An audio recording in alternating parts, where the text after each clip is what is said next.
잠언 31장 1절부터 7절까지 제가 읽습니다. 르무엘 왕의 말씀한 바 곧 그 어머니가 그를 훈계한 잠언이라. 내 아들아, 내가 무엇을 말할꼬? 내 태에서 난 아들아, 내가 무엇을 말할꼬? 서원대로 얻은 아들아, 내가 무엇을 말할꼬? 내 힘을 여자들에게 쓰지 말며 왕들을 멸망시키는 일을 행치 말지어다. 르무엘아, 포도주를 마시는 것이 왕에게 마땅치 아니하고 왕에게 마땅치 아니하며 독주를 참는 것이 주권자에게 마땅치 않도다. 술을 마시다가 법을 잊어버리고 모든 간곤한 백성에게 공의를 굽게 할까 두려우니라. 독주는 죽게 된 자에게, 포도주는 마음에 근심하는 자에게 줄지어다. 그는 마시고 그 빈궁한 것을 잊어버리겠고 다시 그 고통을 기억지 아니하리라. 아멘. 오늘 이 잠언 31장을 가지고 말씀을 읽었는데 오늘의 주제, 지나치게 의인이 되지 말라. 지나치게 지혜자가 되지 말라. 어찌하여 스스로 패망케 하려느냐 하는 전도서 7장 16절에서 나온 말씀의 시리즈를 함께 살펴보고 있습니다. 오늘 다룰 주제는 여러 가지가 되는데 기본적으로 술, 담배, 또 일부 다처제, 신사참배, 국기에 대한 경례, 묵념, 그런 여러 가지, 또 금욕주의, 그런 것들을 다양하게 살펴보려고 합니다. 잠언 31장 본문에는 그렇게 말씀이 나왔습니다. 르무엘 왕의 어머니가 그에게 훈계한 잠언인데 그 중에서 술에 대한 부분을 봅니다. 31장 4절부터입니다. 르무엘아, 포도주를 마시는 것이 왕에게 마땅치 아니하고 왕에게 마땅치 아니하며, 강조지요. 두 번이나 나왔습니다. 포도주를 마시는 것이 왕에게 마땅치 아니하고 왕에게 마땅치 아니하며. 단지 우리가 집 안에 있으면서 그냥 편안하게 부부, 남자다 그러면 자기 아내하고 함께 샴페인이나 포도주를 마시는 그런 상황에 대한 전제는 일반적으로 아닐 겁니다.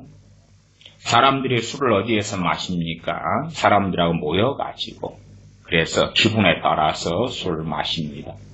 술을 마시다 보면은 참 좋지 않은 많은 일들이 벌어지죠. 술을 마시다가 난폭해지고 폭행이 일어나고 절제하지 못해서 말을 함부로 하고, 또 많은 사람들이 이 술을 마시는 자리에서 실수들을 많이 합니다. 실수들을 많이 한다는 것은 절제하지 못하며 감정에 따라가며 귀가 얇아지기도 해서 보증서지 않아야 되는데 술을 한잔 하면서 기분이 좋아졌다고 보증 서달라는 친구의 요구에 보증을 서고 말고, 돈을 빌려주지 않아야 될 믿을 수 없는 사람에게 대하여 술을 한 잔 접대를 받으면서, 그러면서 돈을 빌려주기로 약속하고, 심지어 이제 핸드폰을 통하여 이체가 가능하니까 그 자리에서 아내와 상의 없이 돈을 보내버리고 하는 많은 일들이 술자리에 생겨납니다. 또한 술과 여자는 떼기가 어렵지요. 단란주점, 소주방, 나이트클럽, 그러한 여러 장소들에서 술과 여자는 뗄래야 뗄 수 없는 그런 관계 속에 들어갑니다. 남자들의 술자리에 모여서 대화하다 보면 음담패설, 여자들에 대한 많은 그러한 음란한 이야기들이 주고받아지는 것들도 흔한 일들이 되어집니다.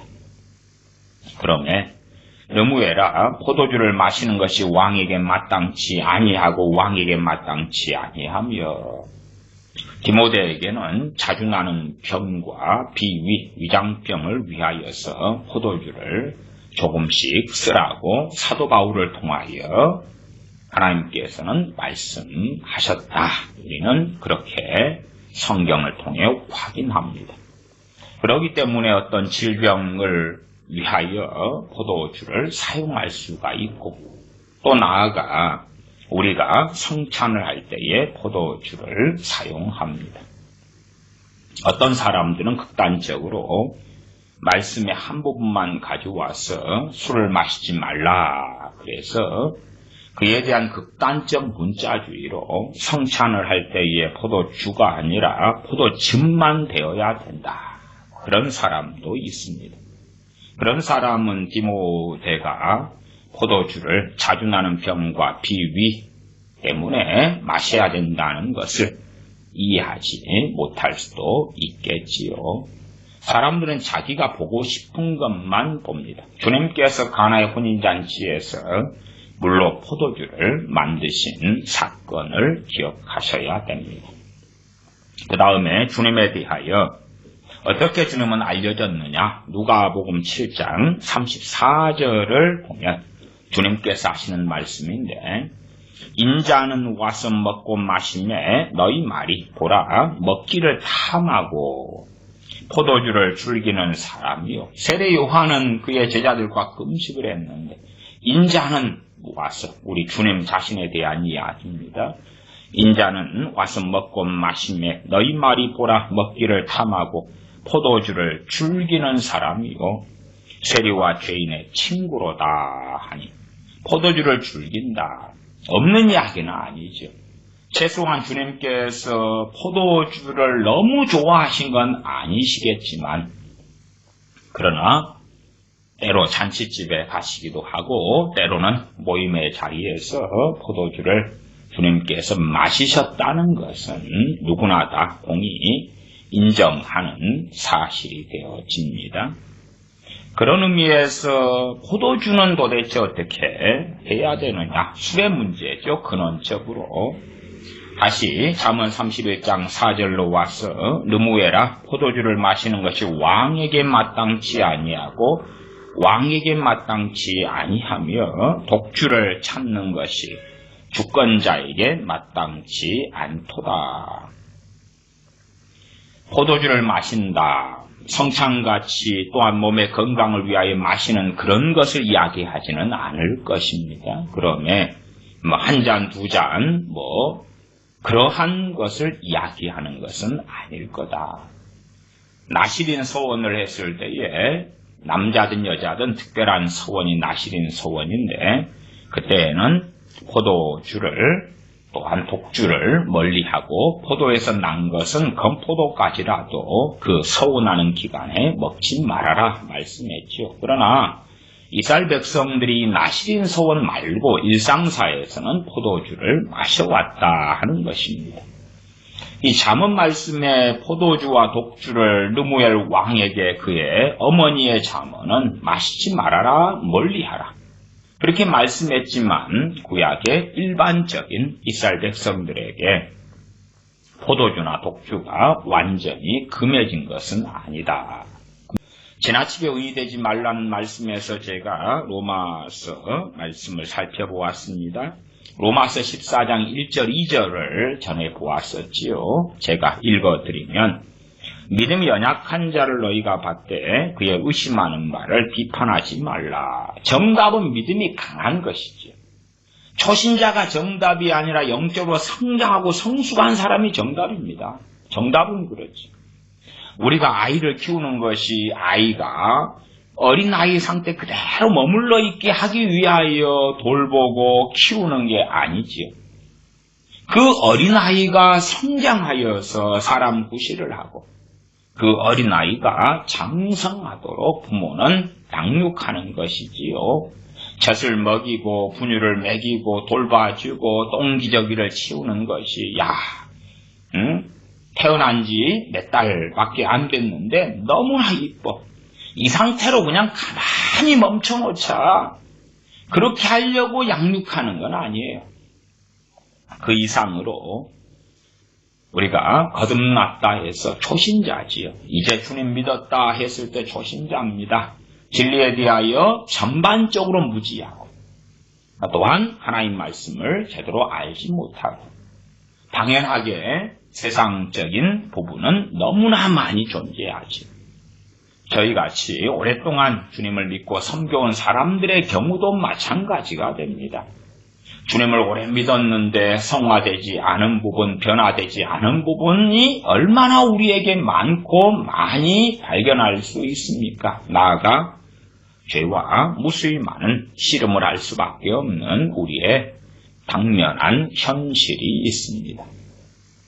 그러며 하물며 믿음이 연약한 자, 어떤 사람은 신앙의 연수가 오래돼도 믿음이 연약한 자로 남아있겠지.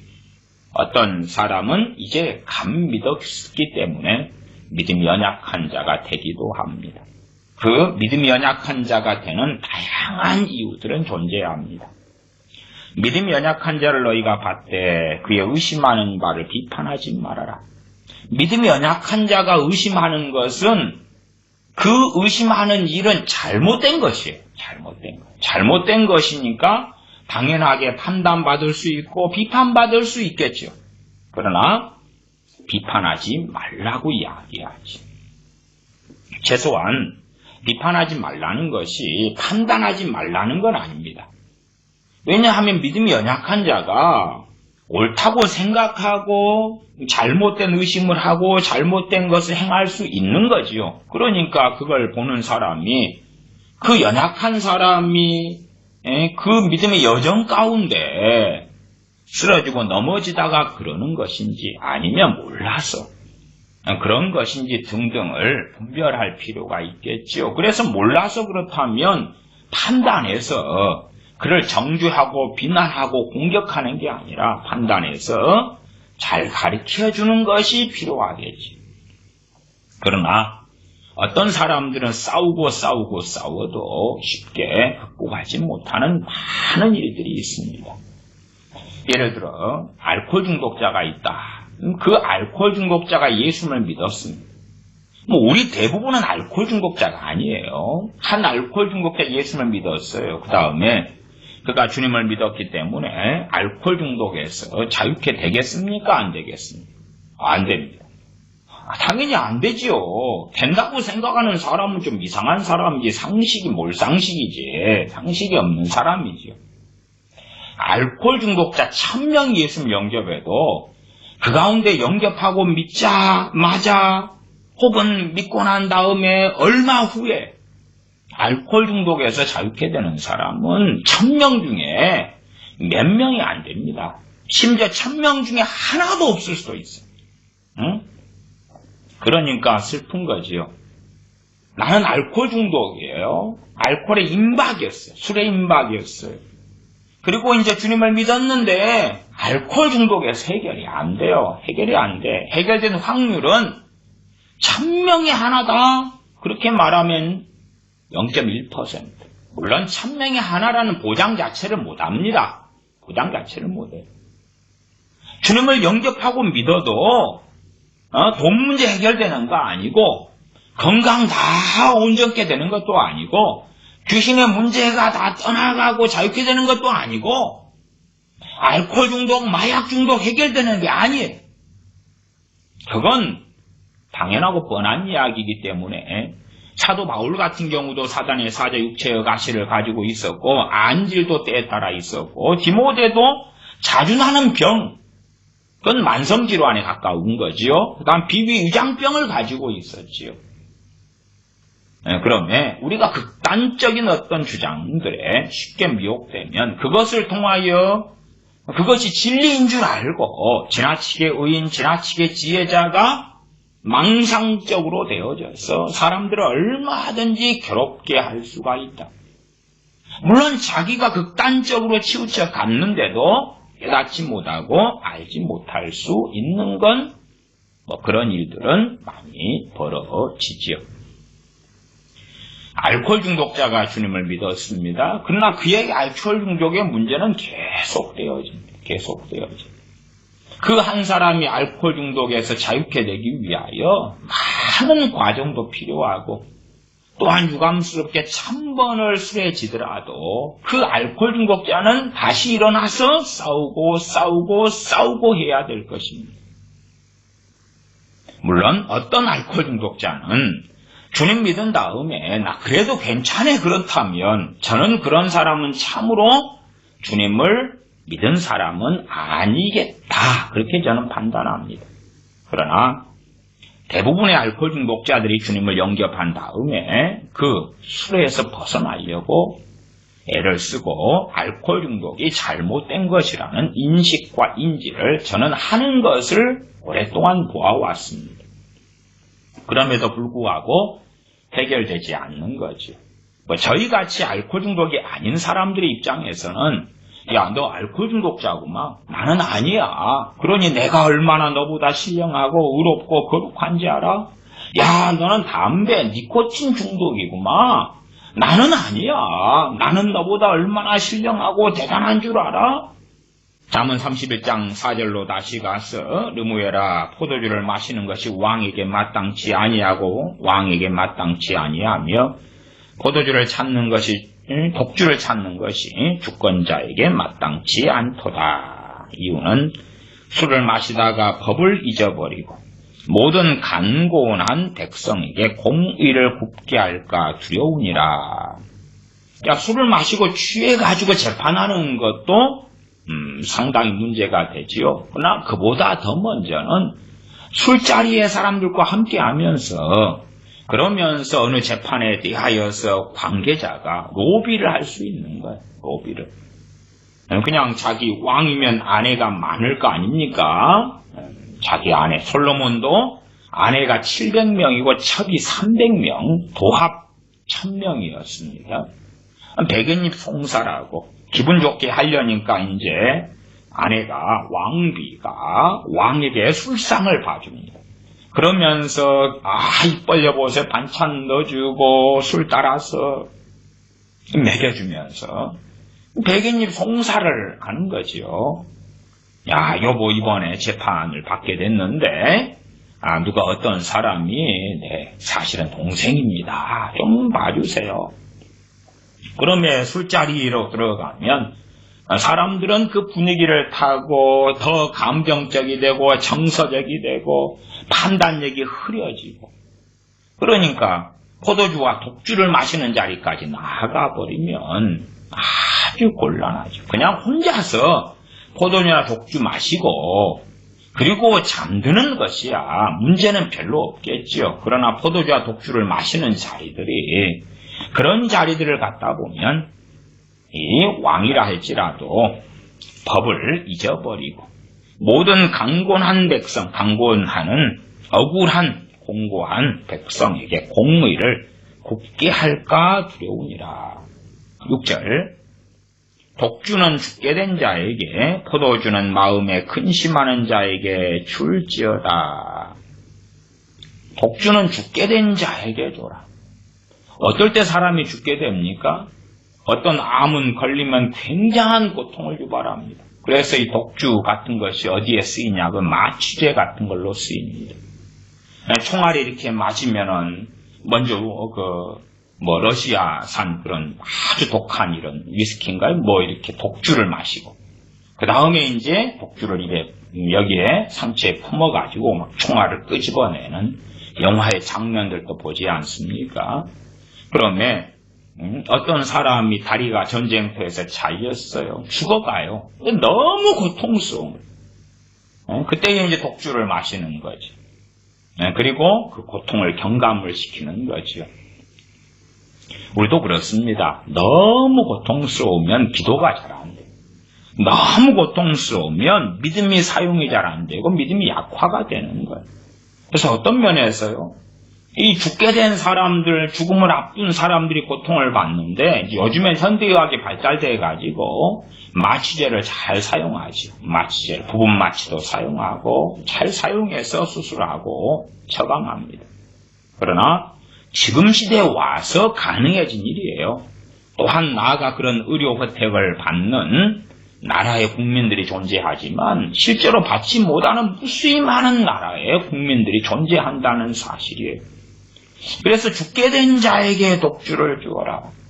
과거에는 총칼의 전쟁, 칼의 전쟁, 화살의 전쟁 이런 것들이 있죠. 총의 전쟁도 마찬가지지만 그건 전쟁이 비일비재로 일어났기 때문에 독주는 죽게 된 자에게 주어라. 독주는 죽게 된 자에게, 포도주는 마음에 근심하는 자에게 줄지어다. 참 우리가 마음에 근심이 많으면 기도를 하나님께 나아가 하면 근심이 이렇게 사라지고 그러면 얼마나 좋습니까? 얼마나 좋아요. 그런데 그것은 믿음이 좋은 사람들에게 벌어지는 일입니다. 근심이 많아요. 그 다음에 기도를 하면 근심이 싹 사라지고 믿음이 생기고 소망이 생기는 사람들이 있어요. 우리 크리스천들 가운데 우리가 아시다시피 절반은 안 됩니다. 절반은 안 돼요. 오히려 절반 이상, 절반이 안 된다 그랬을 때에 절반의 반의 반도 안 된다 저는 봅니다만은 그냥 누구나 동의하실 수 있게 50% 미만으로 근심이 우리에게 일어났을 때에 근심도 정도 강하게 차이는 있겠지요. 그걸 가지고 하나님께 나아갔을 때에 근심이 싹 사라지고 그 문제가 해결된다는 게 아니라 근심이 하나님께 맡겨지는 거예요. 맡겨져. 그리고 하나님의 평강이 우리의 마음과 생각을 지키시는 그 은혜를 누리는 사람이 크리스천들 가운데 절반 이하밖에 안 된다. 그리고 이제 절반 이상이 되는 사람들이 근심거리를 가지고 기도를 합니다. 그러면 뭘 하고 있냐 그러면 기도를 빙자한 근심을 하고 있는 걸 봐요. 이게 기도를 통하여 하나님 이런 일이 벌어졌는데 어쩌면 좋아요 그러면서 마음엔 근심이 더 뻥튀기가 부풀려 가는 것처럼 부풀려 가요. 사실은 진짜 기도가 아니죠. 차라리 그런 기도라면 포도주를 한 잔 마시고 잠드는 게 낫다. 사람 마음은 그래요. 뭔가에 사로잡혀 가서 점점점 커지면 차라리 잠이 들고 아침에 산뜻하고 깨끗한 정신으로 다시 그 문제에 직면했을 때에 그럴 때에 그 문제를 객관적으로 보고 해결할 수 있는 지혜와 지각이 생길 때가 많습니다. 물론 근심이 너무 심해지면 정신도 멍해지고 두통이 오고 불면증도 오죠. 그러니까 잠이 들어야 되는데 잠이 못 드는 거예요. 그리고 그 근심은 점점 심화되고 깊어지는 것을 봅니다. 그래서 말씀이 그렇게 이야기해요. 포도주는 마음에 근심하는 자에게 줄지어다. 대한민국에는 우리 믿는 사람 술, 담배 안 한다 이렇게 이제 정해졌고 그리고 그에 따라서 성경적으로 믿는 사람은 술, 담배 하면 안 되라고 증명하려고 저희 같은 목회자들이 애를 써왔기 때문에 그렇습니다. 그러나 최소한 우리가 잠언 31장을 통해서 술의 문제, 술과 포도주, 독주 그 문제에 대해서 기본적인 말씀의 이해는 하고 있어야 됩니다. 하고 있어야 돼요. 어떤 사람들은 전도할 때 온갖 거짓말과 감언 이설을 합니다. 말하자면 예수님 믿으면 아무 걱정이 없게 돼요. 예수님 믿으면 돈 문제 다 해결돼요. 주님 믿으면 완전한 건강을 얻게 돼요. 주님 믿으면 불행은 다 끝나고 행복 시작이에요. 그런 감언 이설을 합니다만은 그렇게 거짓말하는 사람한테는 물어봐야 돼요. 당신 예수님 믿으니까 전도하시죠? 예. 당신은 그리 됐나요? 아닌데요. 그런 정직한 것에 직면을 해야 되지요. 당연하게 잠언 31장의 대상은 하나님의 백성, 선민 이스라엘이라는 것은 우리가 다 알고 있습니다. 하나님의 백성인데 포도주는 마음에 근심하는 자에게 줄지어다. 그런다 해서 세상적인 이상한 근심에 사로잡혔는데 포도주 먹고 잠들게 되면 안 되지요. 그러니까 이 포도주는 근심하는 자에게 주라 했을 때도 잘 이해해야 돼요. 잘 이해해야 돼요. 어떤 사람의 근심은 포도주를 먹을 문제가 아니고 회개가 필요한 문제들이 있고 어떤 근심의 양상들은 빨리 잠이 든 다음에, 그 다음에 정신을 똑바로 이제 잠이 들어야지 이 정신과 육체가 쉼을 갖고, 그리고 객관적으로요, 몸이 회복되고 정신이 또렷해지면서 문제를 해결해 나갈 수 있는 길도 열릴 수 있다. 그런 관점에서 복주는 죽게 된 자에게 포도주는 마음에 근심하는 자에게 줄지어다 라고 말씀하고 있는 거예요. 이게 절대 포도주와 독주 금지 그게 아니에요. 우리가 에베소 5장 18절에 술 취하지 말라 이는 방탕한 것이니 오직 성령 충만을 받으라. 그러니까 술 취하는 것이 어떤 것이냐. 단지 포도주를 좀 몇 잔 마셨다 해서 술 취하는 것에 넣을까 넣지 말까. 일반적으로는 술 취하는 것에 넣기 어렵다고 말씀드립니다. 어렵다. 그러면 성찬할 때 포도주를 좀 작은 잔으로 한 잔 마셔도 술 취하는 게 될 수 있겠지요. 저 같은 경우는 동창들이나 이럴 때 술자리들에 또 회사에서도 참여한 적들이 많이 있는데 회사 회식이 많으니까요. 그럴 때에 저 자신을 경험했습니다. 저는 술을 안 마시는데도 술자리에 가서 술 냄새만 맡아도 좀 취하더라고요. 취해가지고 막 웃음이 나고 말이 많아지고 얼굴을 보면 저 술을 한 병씩 마시고 있는 사람하고 그냥 콜라 한 잔 마시고 그리고 회식에 참여하는 저하고 얼굴이 똑같아. 저도 얼굴이 뻘겋게 익어가는 거예요. 한 잔도 안 마시고 술 냄새만 맡는데도. 그러나 단순하게 술을 좀 마신다 해서 그걸 취한 걸로 볼 수는 없다.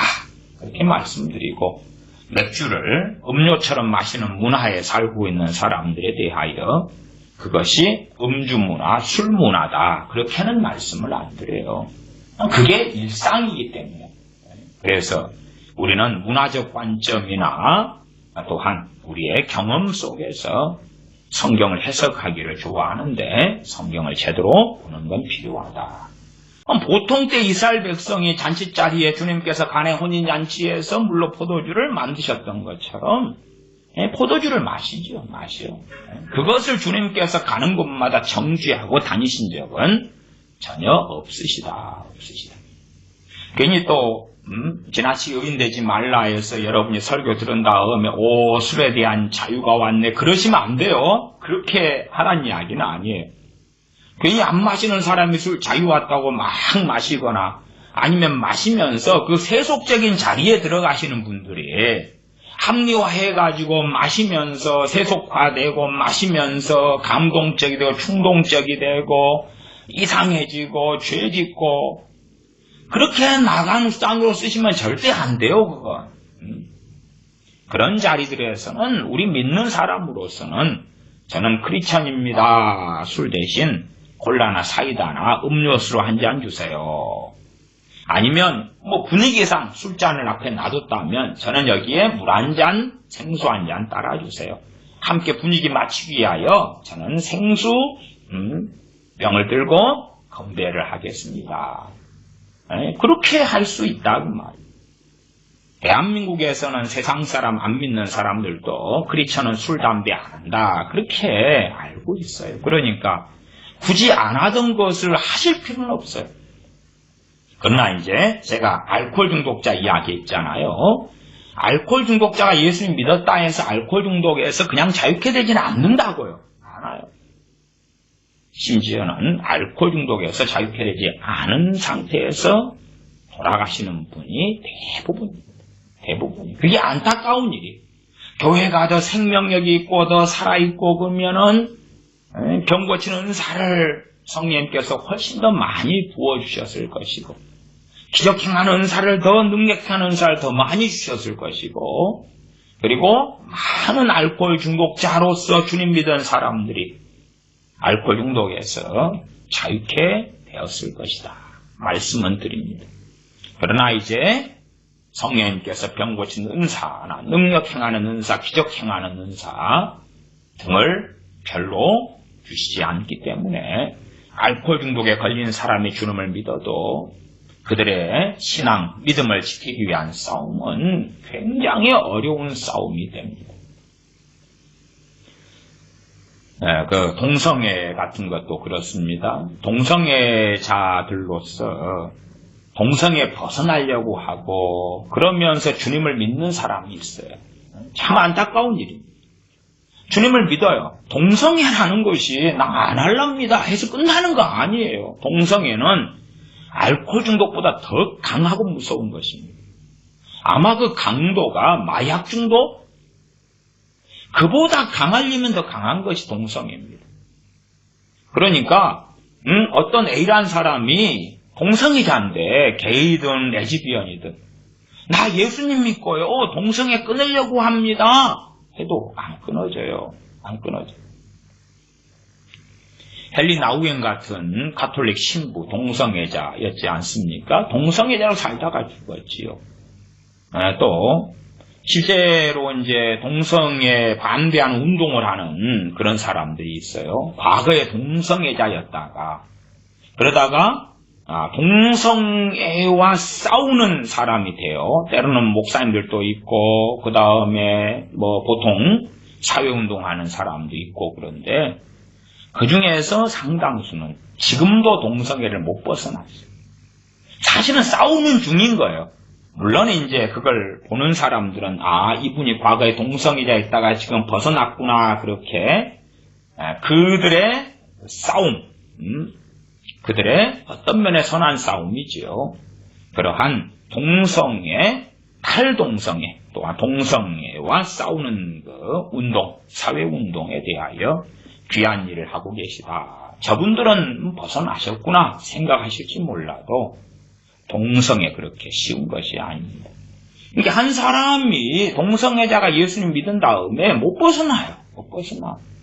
못 벗어나면 남자는 남자를 더불어 또 주님 믿고 영접하고 기도하다가 3일 뒤에 다시 남자와 남자가 다시 일주일 뒤에 다시 남자가 다른 남자와 그러는 거예요. 그런 여자도 마찬가지. 못 벗어나요. 그게 비극이에요. 그러니까 교회가 교회됨을 회복하고 성령께서 부으시는 은혜와 은사와 능력이 있어야 되지. 온도연서 12장에는 그런 지체됨 속에서 은사들이 나와 있고 13장에는 사랑이 나와 있지요. 사랑으로 마약이 치료돼요? 사랑으로 병이 고쳐져요? 아니요. 아니요. 사랑으로 성령님의 은사를 사용하라는 거예요. 너희에게 성령 은사들을 이야기하면서 가장 좋은 길을 보이리라. 길은 방법, 웨이예요, 웨이. 메서드. 성령의 은사를 어떻게 사용하느냐? 너희가 천사의 방언을 할지라도 사랑이 없으면 천사의 방언하고 지금 사랑이 같이 가야 된다 그 말이에요. 같이가. 하나 있고 하나 없으면 안 되고요. 사람 머리가 중요하냐 심장이 중요하냐 다 같이 있어야지. 같이 있어야 돼. 이제 하나만 있으면 그건 뭐 죽은 사람이 되고야 말지요. 교회가 살아있을 때의 성령님의 기름 부으심이 지체됨 속에서 교회들이 많이 주어지고 그리고 교회는 주 예수 그리스도의 이름으로 세상을 정복하고 싸우고 또한 마약, 알코올 중독, 동성애 문제를 해결할 수 있는 주 예수 그리스도의 이름의 권세와 능력이 나타나는 그러한 주님의 몸이 된다 하는 것입니다. 그래서 우리는 쉽게 정죄하기 쉬워요. A라는 사람이 아직도 술에 임박여 있어요. 그냥 내가 술을 안 마시던 사람이 예수 믿은 다음에 어느 때 세소가 되어서 술에 임박해지면 그 사람은 띡 잘못이라. 정죄받아 마땅하지요. 어떤 사람이 마약을 안 하다가 예수님 믿고 잘 살다가 어느 때 막 마약에 빠져버렸어. 그러면 정죄받아 마땅해요. 그러나 그거 말고 마약하다가 주님 믿은 사람 과거 데이비스 월커슨 목사님이라고 주님 재림 전파했던 귀한 주의 종이 있었지요. 그분이 시카고 같은 데서 10대 선교회를 했는데 그때에 마약하는 갱단 애들 그런 애들 전도했는데 그때는 놀라웠던 시대였어요. 십자가와 깡패 영화도 만들어졌고 책도 나왔습니다. 그런 것을 보면 그러면 깽단 애들이 마약하고 이러는데 못 벗어나는데 주님을 믿어요. 데비스 월커슨 목사님의 전도를 통하여 주님을 믿어요. 그런데도 마약을 못 벗어나. 마약 중독이니까 임박이었으니까. 그러다가 놀랍게 데이비스 월커슨 목사님의 사역을 통하여 그 깽단 마약쟁이들이 방언을 받아. 지금 시대에 방언받는다고 마약이 끊어지진 않습니다만은 그러나 그 깽단 애들이 방언 은사를 받고 방언을 하면서 마약이 끊어졌어요. 마약 중독의 사슬이 끊어졌어요. 또 다른 곳에 계신 홍콩인가요? 선교사님이 방언을 통하여 방언을 많이 하게 함으로 방언 은사를 받게 하고 많이 하게 함으로 마약 중독에서 자유케 되는 여러 사례들을 가지고 제가 방언 설교도 시리즈로 하기도 했습니다. 그러나 단순하게 이제 방언 은사를 받는 것으로 알코올 중독이나 마약 중독이 해결되는 건 아니다 그 말이에요. 그냥 아주 강렬하게 방언이 받을 때는 방언 은사를 받을 때는 어떨지 몰라도 그것을 사람마다 다르게 7개월의 깊이 방언 기도를 할 때에 그 중독에서 해결되는 그 역사가 방언 은사를 통해 나타나는 일들은 종종 역사 속에서 확인하게 되어진다. 그런 이야기지요. 그러나 주님을 그냥 간단하게 믿는다. 영접한다. 그래서 알코올 중독자가 중독에서 자유케 되고 또 마약 중독자, 게이, 레즈비언, 동성애자가 자유케 되는 것이 아니다. 나아가 그렇습니다. 우리가 일상적으로 이제 뭐 게임 중독이나 쇼핑 중독이나 아니면은 뭐 음란물 중독이나 많은 것들이 있지요. 그런 것도 마찬가지예요. 내가 주님을 믿고 영접했다 해서 그런 데서 자유케 되지는 않아요. 자유케 되지는 않아요. 많은 시간이 필요해요. 많은 시간이 필요해요. 그 가운데 심지어 우리가 우리 자신에 대하여 우리의 연약함에 대하여 용납해주고 참아주고 기다려줘야 될 많은 경우들도 생겨나는 것입니다. 로마서 14장 1절 2절 읽었었지요. 믿음이 연약한 자를 너희가 받되 그의 의심하는 바를 비판하지 말라. 로마 14장 2절은 어떤 사람은 모든 것을 먹을 만한 믿음이 있고 연약한 자는 채소를 먹느니라. 어떤 사람은 모든 걸 먹을 만한 믿음이 있어요. 아무렇지도 않아.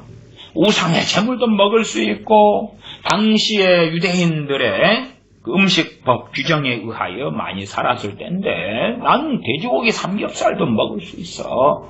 그렇게 먹을 수 있었다고 말이야. 어떤 사람은 연약한 자는 채소만 먹느니라. 직접적인 말씀이기도 하고 또한 이것을 통해서 비유적으로 이야기하고 있는 말씀이기도 합니다. 연약한 자는 채소만 먹느니라. 그러면 그를 비판하지 말아라. 그는 연약한 자에서 이것저것 다 먹을 수 있는 자가 돼야 돼요. 그러나 그렇게 일조일석에 되지 않는다 그 말. 그렇게 되지 않아. 각 사람들마다 강점과 약점이 다릅니다.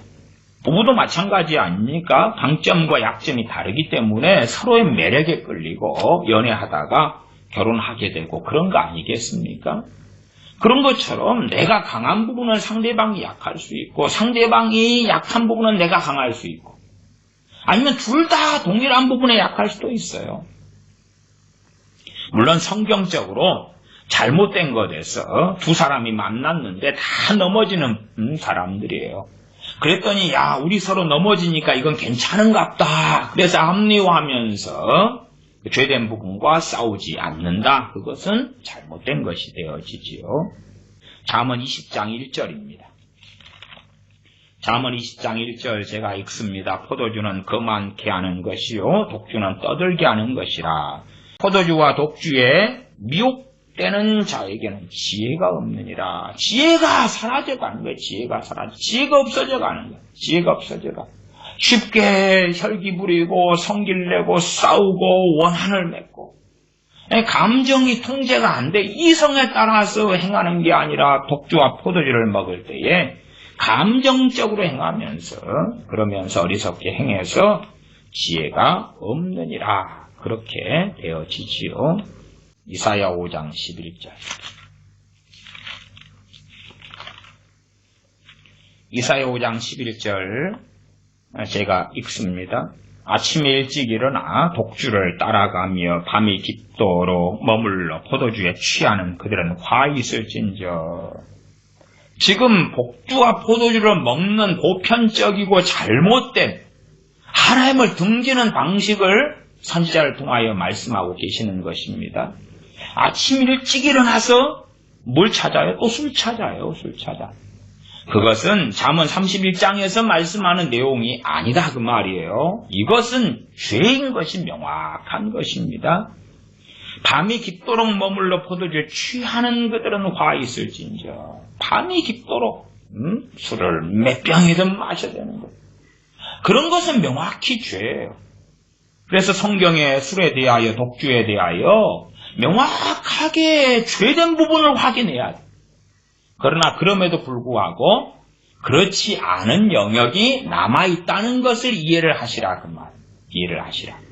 디모데전서 3장 1절부터 3절까지를 읽어갑니다. 미쁘다 이 말이여 사람이 감독의 직분을 얻으려 하면 선한 일을 사모한다 함이로다. 그러므로 감독은 책망할 것이 없으며 한 아내의 남편이 되며 절제하며 근신하며 아담하며 나그네를 대접하며 가르치기를 잘하며 술을 즐기지 아니하며 구타하지 아니하며 오직 관용하며 다투지 아니하며 돈을 사랑치 아니하며. 감독의 직분을 사모하는 사람들, 그런 사람들은 어떠한 사람들이 되어야 하고 어떠한 사람들이 감독의 직분을 맡기에 합당한가 하는 감독의 자격에 대하여 나와 있는 말씀이 됩니다. 그 가운데 3장 3절이 술을 즐기지 아니하며 그렇게 나와 있습니다. 또한 집사의 자격, 이 집사는 안수 집사를 이야기합니다. 안수 집사에는 여집사, 남집사가 다 나와 있습니다. 3장 8절로 가면 이와 같이 집사들도 요즘에 서리 집사 이야기하는 거 아닙니다. 스테반 집사님, 빌리 집사님 같이 그러한 집사님을 이야기하는 것입니다. 여집사, 남집사가 공이 다 있습니다. 3장 8절 이와 같이 집사들도 단정하고 일구이연을 하지 아니하고 술에 임박이지 아니하고 술에 임박이지 않는다. 또한 3장 3절에 술을 즐기지 아니하며 즐긴다, 임박인다는 것은 중독에 빠지는 정도까지 이야기예요. 술을 즐긴다는 것도 거의 상당히 유사한 의미를 담고 있을 것입니다. 그러니까 술 중심에 잔치를 하면 술이 빠지면 안 되고 외식을 하면 술이 빠지면 안 되고 뭐 족발을 먹으면 소주가 빠지면 안 되고 이런 사람들 술을 즐긴다 그 말. 그러나 술은 필수품이 아니죠. 즐기는 사람은 최대한 술자리에 가려고 하겠지요. 그러면 이러한 디모데전서 3장의 말씀을 통해서 집사님이 되거나 아니면 감독이 되거나 그 말고는 술을 어느 정도까지 즐길 수도 있구나까지를 이해하셔야 돼요. 그러나 술에 대해서 제가 이사야 말씀이나 잠언의 말씀에 당연하게 경계를 했고 살펴본 바는 있어요. 모든 교인은, 모든 성도들은 술을 즐기지 않아야 된다, 술에 임박이지 않아야 된다 그렇게 정죄하거나 그 조건을 내세우는 게 아니고 이건 영적 지도자를 이야기합니다. 주의 종에 들어가는 이 당연하게 감독. 그 다음에 집사님들도 주의 종의 반열에 선 사람들입니다. 그러면 그런 하나님의 종들에 들어가는 사람들은 술에 임박이면 자격이 안 된다. 그래서 서류 면접에서부터 탈락이 되는 거지. 감독도 마찬가지고 그렇게 술 즐기지 않아야 된다. 술 그렇게 살아가는 그런 사람은 감독이 될 수 없다. 그러니까 술에 대해서도 정말로 이 감독이나 아니면 당시로서 이런 안수 집사님이 되었다. 그러면은 믿음에 지금하고는 틀리니까 초대교회로 간다면 믿음의 최고봉들의 수준이겠지. 그러면 우리가 주님을 닮아가고 알아갈수록 술 같은 데서는 자유케 되어져야 되는 거예요. 멀리 되어져야 되는 거예요. 멀리 되어져야 돼요. 불가피하게 치료용으로 포도주 같은 것을 디모데는 쓸 수도 있다. 우리가 음식할 때도 청주도 넣고 소주도 사용하는, 포도주도 사용하는 음식의 요리법이 있지요. 그런 건 괜찮지요. 그 정도는. 그러나 우리가 성숙한 그리스도인 주님을 더 닮아가는 사람이 된다면 술에서는 더 자유로워져야 된다. 술이 10년이든 20년이든 없어도 살 수 있어야 된다. 그러나 이제 감 믿은 사람들이 아직 쉽게 술에서 벗어나지 못하는 사람들을 그냥 정죄하고 쉽게 바꾸려고 하는 것은 사실은 상당히 곤란하고 어려운 문제가 된다. 말하자면 쉽게 거기에서 벗어나거나 자유케 되는 데는 쉽지 않고 그 다음에 긴 여정이 자유케 된다 해도 필요한 일이 된다. 담배 같은 것도 마찬가지입니다. 담배는 성경에 없어요. 그래서 옛날에 이제 그랬습니다.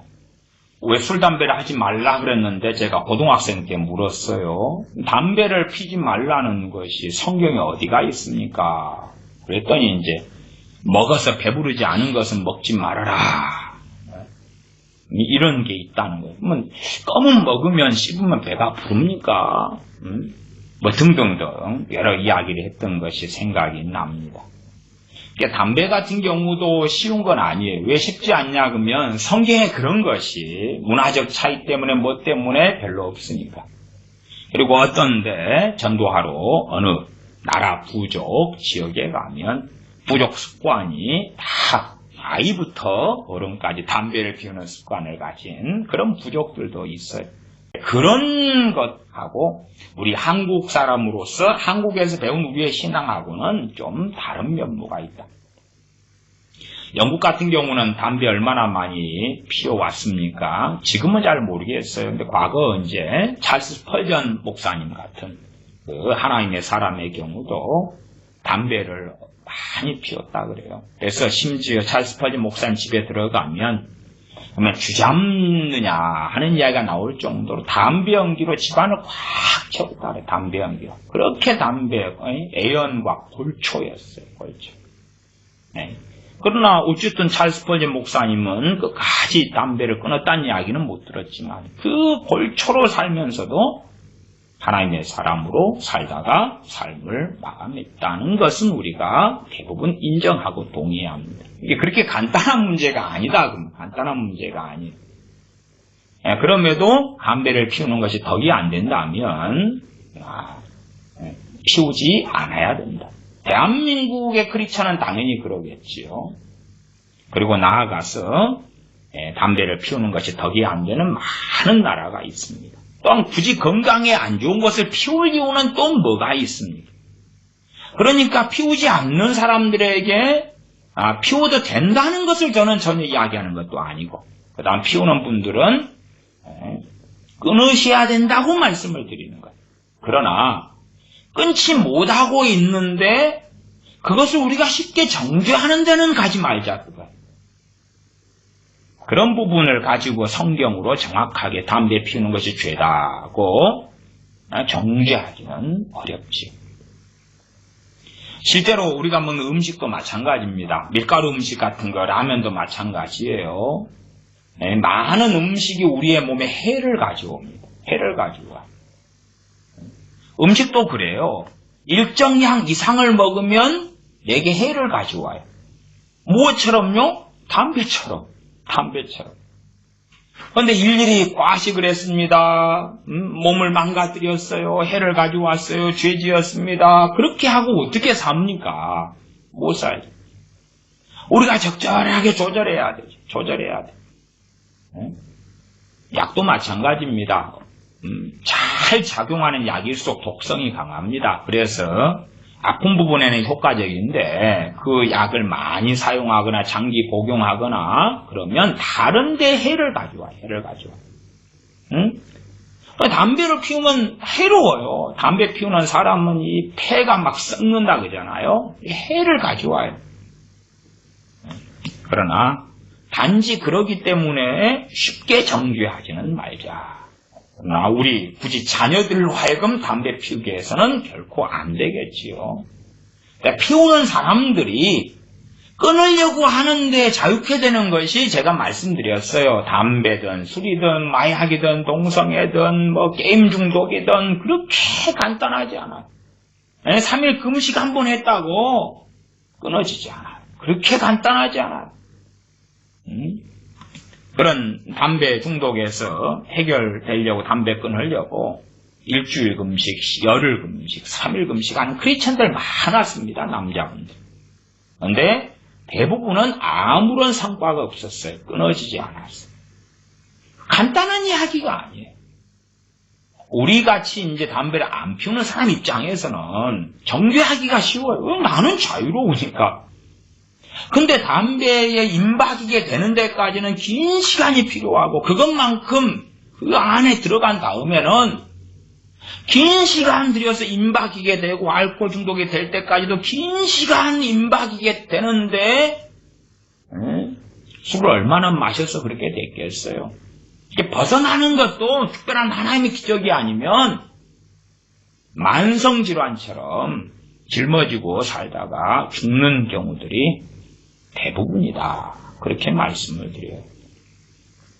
지나치게 의인돼가지고 하나님 자리에 앉아서 그냥 술, 담배를 하는 사람들이 쉽게 정죄하고 그렇게는 살지는 않아야 된다. 않아야 된다.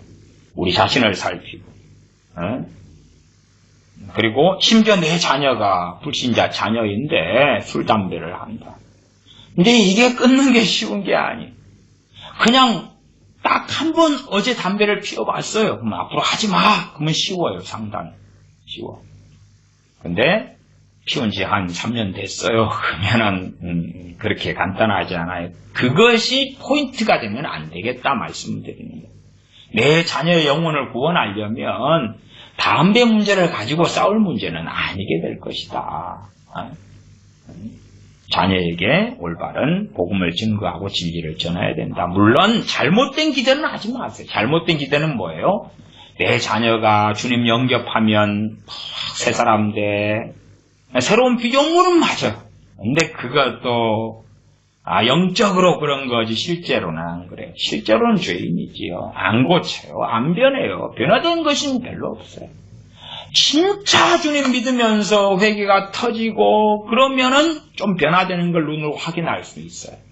그러나 요즘에는 주님 영접 기도했다, 믿었다. 그런데 변화되는 걸 눈으로 확인을 하기가 어렵더라고요. 어려워. 과거에는 주님 믿으면서 성령 세례를 함께 받는 사람들이 종종 있었어요. 옛날 몇십 년 전에. 요즘에는 주님 영접하는 것과 성령 세례 받는 것이 함께 가는 경우는 거의 없어요. 고넬료와 고넬료의 권속들은 주님 믿으면서 동시적으로 성령 세례와 충만을 받았어요. 그런 사람들에게는 변화는 상당히 명확하게 나타났을 것입니다. 일부 다처제 이야기를 좀 해보겠습니다. 물론 우리는 일부 일처제의 국가에 살고 있어요. 일부 일처제의 국가. 그래서 논할 큰 이유는 없다고 봅니다만은 제가 예제로 삼아서 말씀을 드립니다. 예제로 삼아서 디모데전서 이 3장의 감독의 자격 가운데 있으니까 그 부분을 봐보겠습니다. 3장 2절을 먼저 보지요. 그러므로 감독은 책망할 것이 없으며 한 아내의 남편이 되며 한 아내의 남편이 돼야 된다. 이것도 해석이 참 분분합니다. 극단적 문자주의로 해석한 사람들은 어떻게 생각하냐 그러면 한 아내의 남편이 돼야 된다. 그러니까 반드시 결혼해야지만이 감독, 주의 종이 될 수 있다. 그렇게 이제 예를 들어서 합동이나 고신 같은 데는 그렇게 지금도 해석하는 데가 있습니다. 물론 당시 초대교회는 상식적으로 그렇게 해석한 사람은 거의 없었습니다. 왜냐하면 이 말씀을 증거하니가 사도 바울이고 이 말씀을 받으니가 디모데고 디모데도 결혼 안 한 사람이고, 최소한 이 당시에 사도 바울도 혼자 산 사람이고, 독신의 은사를 받은 사람이고, 그러니까 누구나 해봐. 누구는 감독을 임명하는 사도고 하나님의 종인데 누구는 하나님의 남편이 돼야지 그런 일은 없었다 그 말이에요. 그러면 독신의 은사를 받은 사람은 주의 종이 되면 안 되겠느냐? 말이 안 되지요. 그런 건 아니에요. 그래서 초대교회 때 긴 기간이나 심지어 로마 카톨릭으로 넘어갔을 때도 저 로마 카톨릭은 신부나 수녀 다 독신을 끌고 가지요. 그건 잘못된 거고. 그러나 초대교회 수백 년 동안에 전반적으로 주의 종이 결혼을 전제로 해야지 주의 종이 된다. 그런 가르침은 별로 없었다. 그런 성경 해석은 아니다. 더군다나 이제 감독은 한 아내의 남편이 되며 그러니까 극단적으로 남편 되는 남자만 주의 종이 된다. 그래서 우리나라는 합동 같은 교단에서는 여자는 목사 안수를 안 하지요. 한 아내의 남편이 되며 뜻은 뭐냐 그러면 결혼을 한다면 일부일처가 돼야 된다. 그 말이에요. 일부일처가 돼야 된다. 대표성이에요. 또 나아가서 이 집사님의 자격, 자질에 있어서도 뒤에 나왔는데 3장 12절에 나와 있죠. 12절. 집사들은 한 아내의 남편이 되어 자녀와 자기 집을 잘 다스리는 자일지니 집사들은 한 아내의 남편이 되어야 된다. 그것도 마찬가지예요. 결혼을 안 하면 집사님이 못 된다는 게 아니고 일부일처를 이야기하는 집사님이나 감독의 자격에서 일부일처를 이야기하는 성경은 일부다처를 정죄하지 않습니다. 솔로몬 같은 경우는 1000명이다 그랬죠. 아내가 700명, 첩이 300명. 다윗도 아내가 많았습니다. 아브라함도 사라만이 아니라 첩 하갈이 있었지요. 물론 하갈은 내보냈습니다만 야곱은 첩이 둘이 아내가 둘이 총 4명이 되었지요. 그러한 많은 사례들은 우리가 성경을 통해 발견합니다. 실제로 이제 지금 유대교 같은 경우는 일부일처제입니다. 유대교가. 근데 일부일처제가 유대교가 지금 현재 유대교가 그런데 유대교는 계속 일부다처로 이어져 왔습니다. 일부다처로 이어져 오다가 일부일처가 된 것이 언제냐 그러면 11세기입니다. AD 11세기. 11세기 누구에 의하여 일이 됐냐 그러면 프랑스 데라삐 게르솜 유다가 일부 일처제 도리를 도입했고 이걸 공표를 했습니다. 어쨌든 당시에 유대인들은 이제 나라를 잃었잖아요. AD 11세기니까. 그때에 프랑스 데라삐 게르솜 유다가 일부 일처제를 도리화하자. 그리고 그때부터 정통파 유대인들은 일부 일처로 이제 그 전 AD 11세기 전까지는 일부 다처였어요. 전반적으로 그랬어요. 저는 당연히 일부 일처를 주장합니다. 우리나라에서 일부 일처 속에서 사시던 선교사님들이 일부 닫혀 있는 곳에 가서 일부 일처의 교리를 접하는 분들이 꽤 많습니다. 이슬람 같은 경우에 일부 다처 국가들이 많거든요. 또 이슬람은 아니어도 아프리카 일부 다처 나라들이 많아요. 일부 다처 족속들이 많습니다. 그런데 가서는 이제 누구를 전도했는데 일부 다처라 한 명의 남자를 전도했는데 아내가 3명이에요. 3명. 그러니까 하나 빼놓고 다 내보내라는 거예요. 하나 빼놓고. 어쨌든 이제 그 선교사님이 일부 일처를 이제 믿으니까 성경을 통해서 이런 말씀을 가지고 하는 거예요. 감독의 자격과 집사의 자격에 나오는 일부 일처를 가지고 지혜를 삼아서 전도하는 사람한테 전도를 해가 주님 믿으니까 일부 일처를 하라는 거예요. 그래서 그 남자가 선교사님이 전하는 이야기에 순종해가지고 아내 하나 빼놓고 아내들 내보내고 거기에 딸린 자녀들 내보내고 그러한 이야기는 참 많아요. 참 많아. 저는 그러한 이야기 들을 때마다 참 그렇다. 참 그렇다. 성경에 대하여 지나치게 의인되니까 하나를 가지고 꽂혀버리는. 합동측 같은 경우도 여자 목사는 안수 안 해줘. 그렇게 돼버리죠. 제 어머니 전사님께서도 합동측 목회하시고 70 되셔서 이제 퇴임하셨습니다만은 그래서 은퇴하셨지만은 합동측에서 마지막 목회를 하셨기 때문에 목사 안수를 못 받으셨어요. 그냥 제가 어떨 때는 그렇게 생각했어요. 신학대학원을 졸업했고 졸업장이 있으니까 다른 교단에서 그래서 그냥 합동교단에서 목회하지만은 다른 교단으로 해가지고 목사 안수를 그냥 받게 하실까? 저도 어쨌든 아는 교단도 있고 목사님도 계시기 때문에 그렇게 해버릴까 하다가 그냥 목사라는 감투가 뭐가 중요하다고. 그래서 어머니 전사님께서는 사역은 저보다 선배시고 신학교도 93년에 신학을 시작하셨나요? 그런데 어쨌든 목사님이 아닌 상태에서 대한민국 그렇잖아요. 목사님하고 전도사님하고 바라보는 대우가 틀린데 그런 것은 포기하자. 합동교단만 아니었으면 그냥 목사 안수를 이제 당연히 받게 하셨지요. 근데 합동교단이었으니까 교단법을 따르는 측면도 있을 수밖에 없지요. 사람들은 성경을 자기 어쨌든 그 큰 합동교단이라도 저도 합동 측에 있는 신학대학원을 다녔습니다만은 어쨌든 거기는 문자적으로 보는 거예요. 남자가 아니면 안 돼.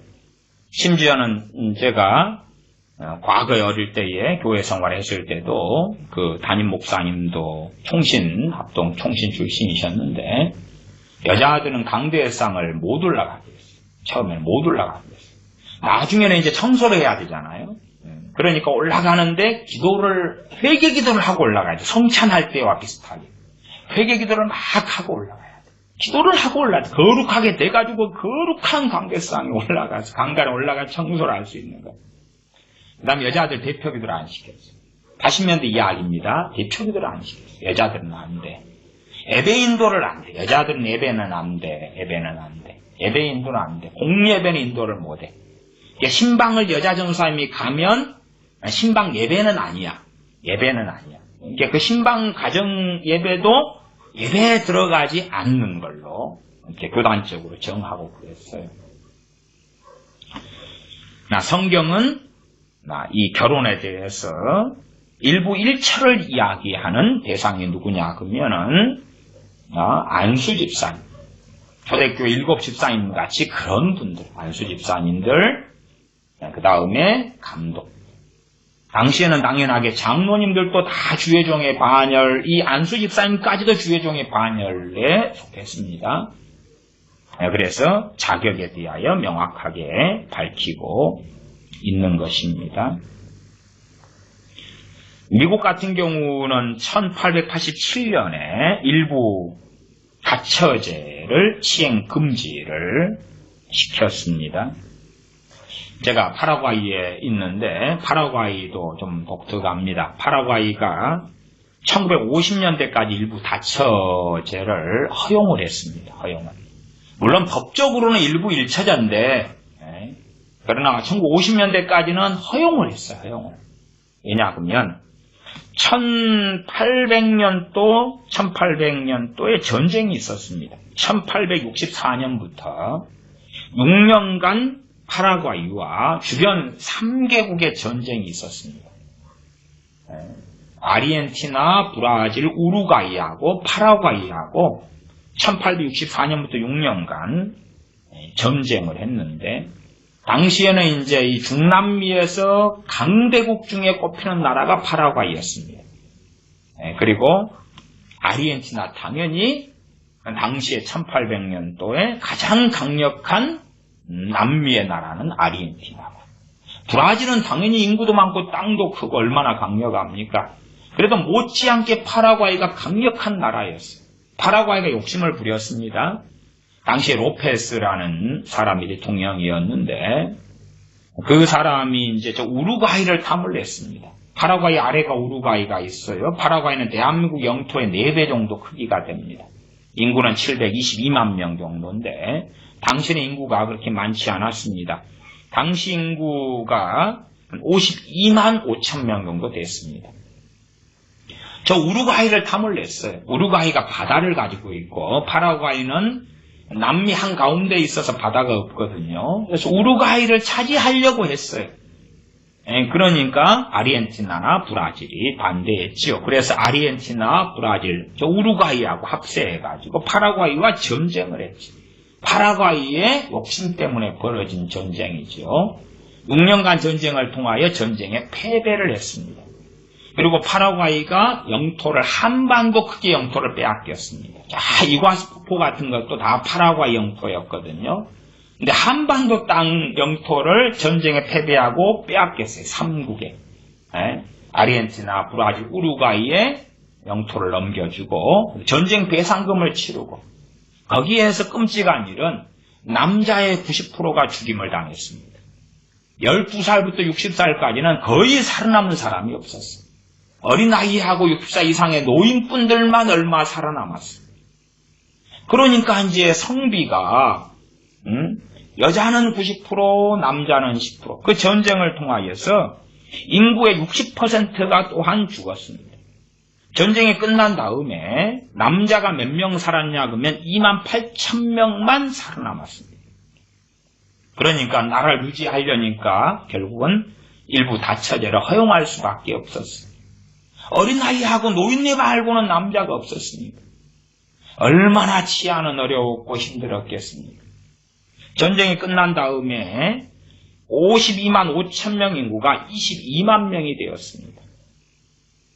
그리고 어쨌든 인구가 충분히 늘어날 때까지 1950년대까지는 거의 일부 다처제가 허용되고 그냥 합법처럼 불법이지만 합법처럼 그렇게 되어져 왔다가 이제 어느 정도 인구가 확보되고 성비율을 다 맞추진 못해도 좀 맞춘 다음에 그 다음에 지금은 이제 일부 일처가 확실히 하지요. 그러나 지금 여전히도 그런 관례들이 남아있어가지고 한 남자가 여러 여자를 거느리고 사는 일들은 또 종종 보게 됩니다.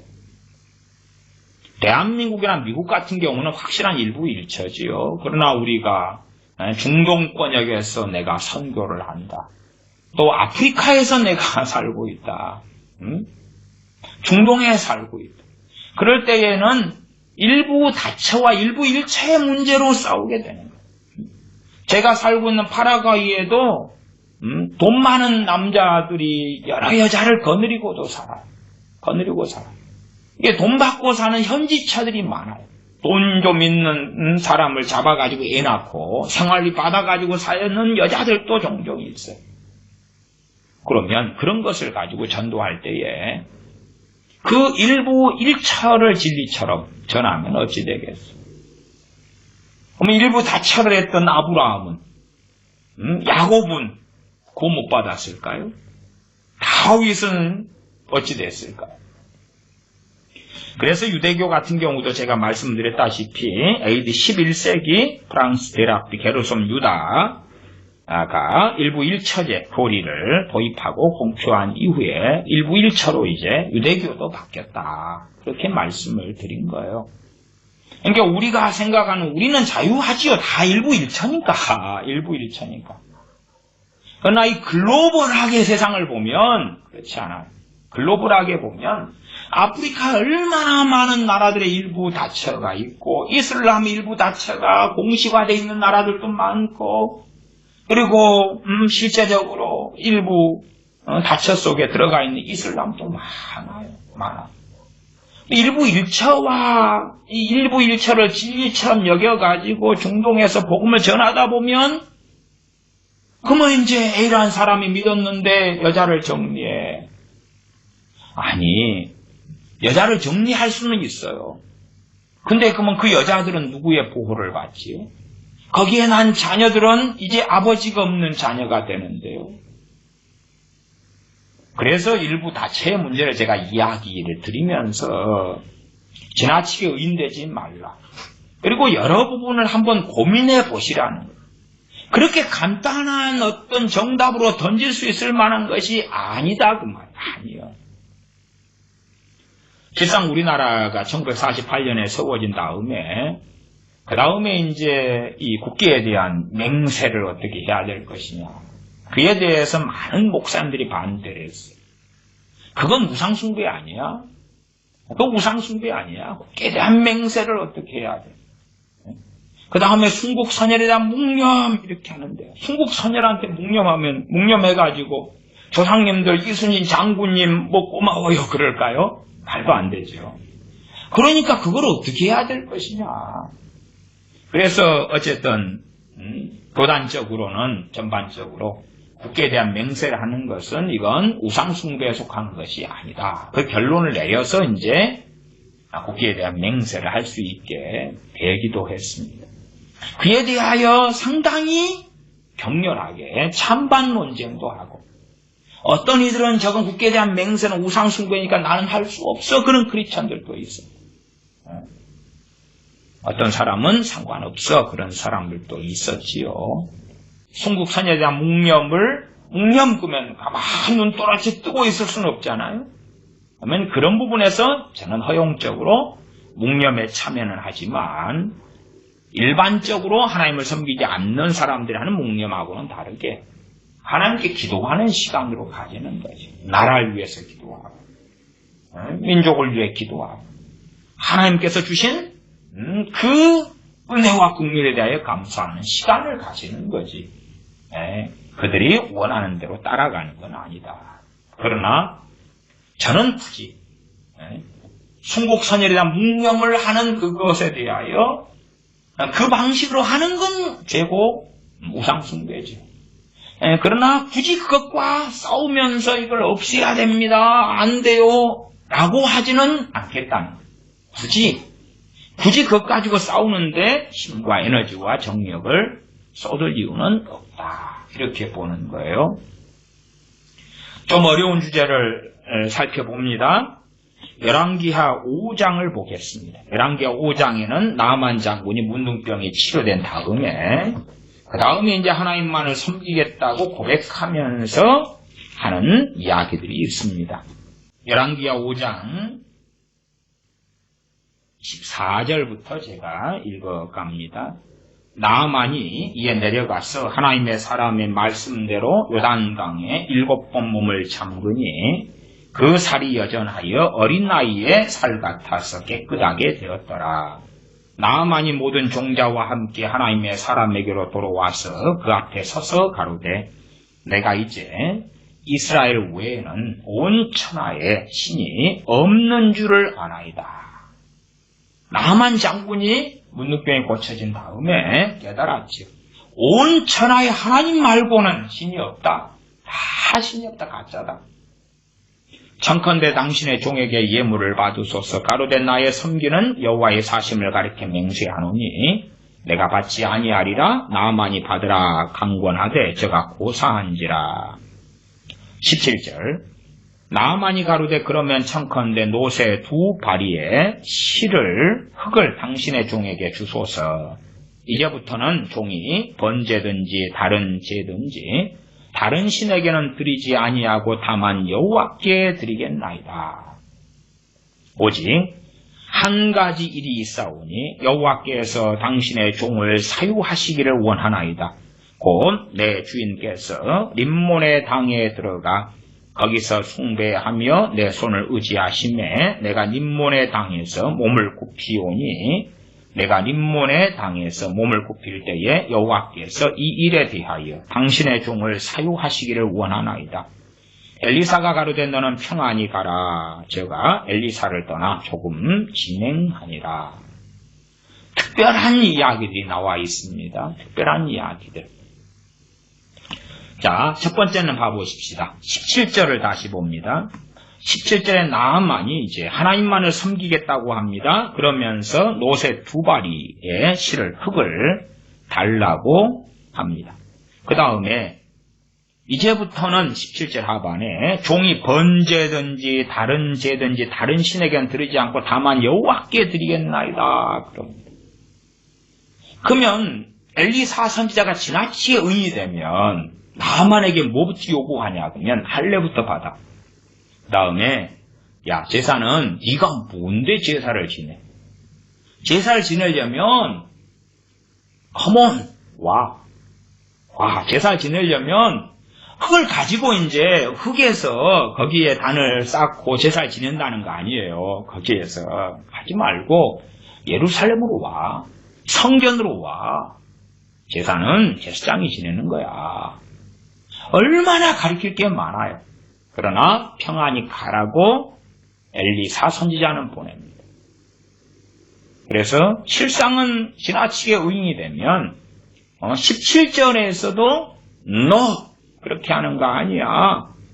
가르칠 게 얼마나 많겠습니까? 요즘 같으면 좀 편할 수 있겠어요. 성경책 하나 주면 되잖아. 보고 잘 읽고 말씀을 상고하셔. 당시에는 그게 어디 있어요? 성경도 발견하기가 어렵단 말이에요. 어려워. 누구나가 흔하게 가지고 있지를 않아요. 아니면 엘리사 선지자가 야 3박 4일 머물러 있어봐. 3박 4일 동안에 내가 엑기스 성경 강해를 해주마. 잘 배워가서 하나님을 잘 섬겨라. 그러는가요? 안 그래요. 안 그래요. 곧 이 나만 장군은 떠나지요. 그런 말합니다. 이제부터는 종이 번제든지 다른 제든지 다른 신에게는 드리지 아니하고 다만 여호와께 드리겠나이다. 그럼 다만 여호와께 드리겠나이다. 그런 의미에서 나만 장군이 드리는 이러한 번제나 다른 제사나 허용이 되는 거지. 당연히 유대인들은 언약 속에서 유대인들은 하나님 명하신 대로 해야 됩니다. 그러나 어느 때에는 유대인들도 예루살렘 성전이 회파되고 그리고 성소 지성소가 사라지고 법궤가 사라지고 자 이제 하나님께 어떻게 절기를 보내느냐. 이건 뭐 절기의 중심이 제사인데 제사를 드릴 성전이 없어. 제사장들이 어디 있나? 제사장들의 예복이 어디 있나? 그렇게 할 수 없는 시대와 세대가 되어졌던 것들을 우리는 구약을 통해서 발견하지요. 다음 5장 18절에 오직 한 가지 일이 있사오니 다른 것은 이 나만 장군의 양심에 걸리는 것이 별로 없어요. 끝까지 가서 그냥 이제 제사를 진심 어리게 그 아람 땅에서 하나님께만 드리겠다는 거예요. 그건 안 걸려. 근데 하나님께 제사를 드리려니까 하나님만 섬기려니까 특별한 장소가 필요한데 장소를 뭘로 하냐 그러면 엘리사 선지자가 준 흙을 가지고 갔어요. 그 흙을 쫙 깔고 특별한 장소로 삼아서 하나님께 제사하겠다는 거죠. 그까지는 나만 장군의 양심이 안 걸리는데 양심에 걸리는 게 하나가 있는 거예요. 그래서 또 18절에 요청합니다. 오직 한 가지 일이 있사오니 여호와께서 당신의 종을 사유하시기를 원하나이다. 사유는 용서해달라.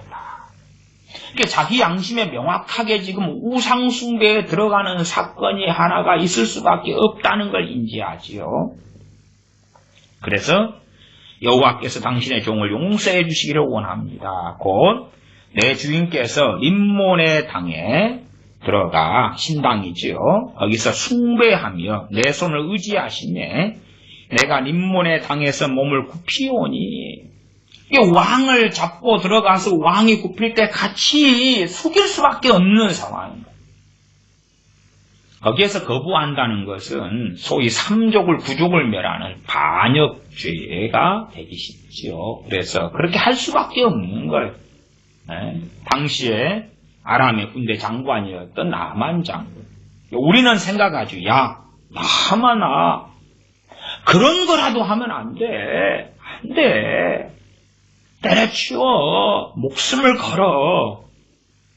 아니 나만이 그렇게 믿음이 좋나요? 이제 하나님 말씀도 모르고 문둥병 인자 고쳐진 세삥이라 세삥. 그리고 림몬에게 우상숭배 하려고 하는 게 아니라 상황상 일이 되는 거예요. 상황상 일이 되는 거예요. 그래서 그걸 용서해 달라고 하는 거예요. 의도성을 가지고 림몬은 신이 아니다는 걸 알아요. 이제 하나님 외에는 신이 없다. 좀 가짜 헛개비지. 그러나 상황상 내가 림몬의 땅에서 몸을 굽히오니 내가 림몬의 땅에서 몸을 굽힐 때에 여호와께서 이 일에 대하여 당신의 종을 사유하시기를 원하나이다. 그때 엘리사 선지자가 지나치게 의인이 아니지요. 지나치게 의인 된 사람 아니고 지나치게 지혜자가 된 자리에 선지자가 서 있지도 않습니다. 그래서 평안히 가라. 평안히 가라. 제가 엘리사를 떠나 조금 진행하니 평안히 가라 해줍니다. 그러니까 죄에 대한 합리화를 하겠다는 거 아니에요. 그걸 이해하셔야 돼요.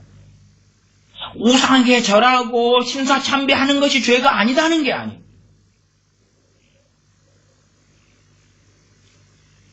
제가 최근 기사 하나를 읽어드리겠습니다.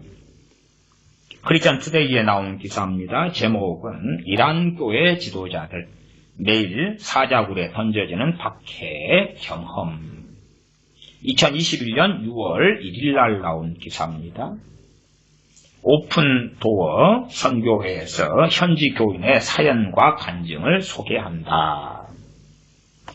이란 교회 지도자들이 매일 사자굴에 던져지는 같은 박해를 경험하고 있다. 이란 교회 크리스천들은 당연히 이란은 이슬람 국가니까요. 때가 되면 메카를 향하여 절하고 기도해야 되잖아요. 그 속에 다수가 참여하고 있습니다. 왜? 크리스천인 것이 들키면 안 되기 때문에 그렇죠. 저는 굳이 그에 대해서 정죄할 마음은 없다고 말이에요. 정죄할 마음은 없다고 말이에요. 그런 것을 저는 이러한 나만 장군의 사례와 유사하게 본다. 그러나 대한민국에서 조상 제사를 지내고 참여하는 것에는 저는 그 부분에서는 이겨내시고 승리하시고 벗어나셔야 한다. 그 아람 장군 나하만의 사례나 아니면 이 이란의 사례나 북한의 지하교회 교인들이 김일성, 김정일이 우상 앞에 절하고 숭배하는 걸 하면서 정체를 들키지 않고 숨어 있는데 그것을 깨끗하고 옳다고는 무죄하다고는 이야기를 못합니다. 그러나 그 상황에 대하여 우리가 정죄하기보다 함께 아파할 수밖에 없는 자리다. 그렇게 말씀을 드려요. 그러나 자유 대한민국에서 좀 욕 좀 먹고 다툼 좀 일어나는 조상 숭배를 한다. 그에 참여한다. 그리고 그 싸움을 피한다. 그것은 이런 이란이나 중동에서나 북한에서 또한 남한 장군이 겪는 것하고는 다른 상황이다까지는 제가 말씀을 드립니다. 내용을 좀 읽어보면 오픈도어 선교회는 최근 이란에서 가정교회를 이끌고 있는 네다씨의 사연을 소개하고 이란의 가정교회 지도자들이 매일 사자굴에 던져지는 것 같은 박해를 경험한다면서 중보기도를 요청했다. 이에 따르면 이란에서 네다씨가 이끄는 작은 가정교회의 성도들은 전화로 다음 만남을 잡기가 어렵다. 너무 위험하기 때문이다. 위험하다는 것은 뭐겠어요? 들키면 안 되는 거예요. 들키면 안 돼. 대신 버스 정류장이나 식료품점에서 만남을 가진다. 네다씨는 오픈도어와 인터뷰에서 만약 만남을 들키면 불려가 신문받을 수 있다는 사실을 알고 있다. 그러나 나의 이야기를 전 세계 교회와 나누고 싶었다. 오픈도어 선교회하고 네다씨가 만나서 이 인터뷰를 하는 것이 들키면 안 되는데 그러면 끌려간다는 거예요. 그래도 이란 교회 교인들이 어떻게 신앙생활을 하고 있고 하는 것을 전세 교인들에게 나누면서 기도 요청을 하고 싶다 하는 거죠. 교회 지도자로서 네다씨는 4명의 성인 자녀를 두고 있는데 과거 남편의 서랍 속에서 숨겨진 성경책을 발견하면서 처음 기독교를 접했다고 한다. 남편을 엄격한 무슬림으로 알고 있던 그녀는 매우 놀랐다고 한다. 이게 남편은 엄격한 무슬림이란 말이야. 함께 살붙이고 사는데 애 낳고 사는데 자식이 성인이고 그러니까 얼마나 길게 오래 살았겠어요. 때마다 메칼량에 절하는데 이 양반이 성경을 숨겨놓고 기독교인이었던 거라.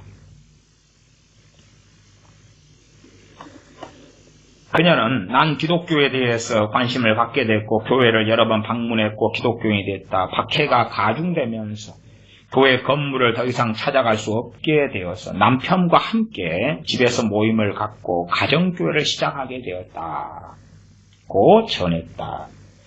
교회가 출범한 후에 그들은 끊임없는 공포 속에 살았고 그녀의 남편은 정기적으로 신문을 받기 위해 끌려갔다. 그러나 대한민국 사람으로서 조상회계처라면 그러면 심각하게 가슴을 치고 애통하고 회개해야 된다. 그렇게는 말씀드릴 수밖에 없겠습니다. 성경 사도행전 26장을 보고 말씀을 마무리하겠습니다. 사도행전 26장입니다. 사도행전 26장. 사도행전 26장 9절부터 보겠습니다. 9절부터. 아그리빠 왕 앞에서 사도 바울이 증언하는 것입니다. 사도행전 26장 9절부터입니다. 사도 바울의 간증이지요. 9절부터 제가 읽습니다. 나도 나사렛 예수님의 이름을 대적하여 범사에 행하여야 될 줄 스스로 생각하고 누가 보내서가 아니라 사도 바울이 청년 사울이었을 때에 스스로 범사 모든 일마다 나사렛 예수님의 이름을 대적해야 되겠다 생각하고 10절 예루살렘에서 이런 일을 행하여 대제사장들에게서 권세를 얻어가지고 많은 성도로 오게 가두며 또 죽일 때에 내가 가편 투표를 하였고 스데반 집사님을 죽일 때 가편 투표를 했다 그 말이에요. 죽여라 하는 자리에 섰다. 11절 또 모든 회당에서 여러 번 형벌하여 강제로 모독하는 말을 하게 하고 모독하는 말, 누구에 대한 모독하는 말이 강제로 하게 했습니까? 우리 주 예수님에 대해서 모독하는 말을 누구로 하여금요? 그리스도인들로 하여금 하게 했다는 것입니다. 어떻게 했습니까요? 형벌을 주었습니다. 안 하면 할 때까지 고문하고 형벌을 주었으니까. 누가요? 사도 바울이 과거에 주님 믿기 전에 청년 사울이었을 때에 그 권세를 가지고 그리 했다 그 말이에요. 아니 이들은 초대교회 교인들이었잖아요. 목에 칼이 들어오고 죽을지언정 나는 주님을 모독하는 말을 못해요. 그럴 것 같은데 사람은 생각외로 연약합니다. 생각외로 연약해요. 그러니까 사도 바울이 청년 사울이었을 때에 모든 회당에서 여러 번 형벌을 하여 강제로 모독하는 말을 하게 했다. 그러니까 모독하는 말을 했어요. 주님을 모독하는 말을 크리스찬이 했어요. 많은 사람들이. 저는 그런 경우를 가리켜서 구원받지 못한다가 아니라 회개하면 된다. 그렇게 말씀을 드려요. 우리가 생각하는 어떤 스스로 의롭게 되고 스스로 지혜롭게 되는 기준이 존재하지만 그러나 이런 상황 속에 들어가지 않는 사람들이 가지는 깊은 자기의도 있지요.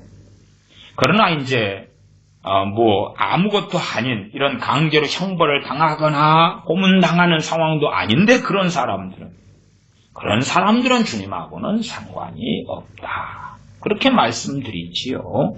강제로 모독하는 말을 하게 하고 강제로 모독하는 말을 하게 해도 입을 그 당사자가 열어서 하는 거지요. 대신 말해줄 수 없으니까 열어서 하는 거예요. 너무 고통스럽고 비극적이니까. 저희를 대하여 심히 격분하여 외국 성까지도 가서 핍박하였고 그 일로 대제사장들의 권세와 위임을 받고 다메섹으로 갔나이다. 그러면서 주님께서 찾아오신 다메섹 도상의 사건을 아그리빠 왕에게 그 다음부터는 자세하게 증언하고 있습니다.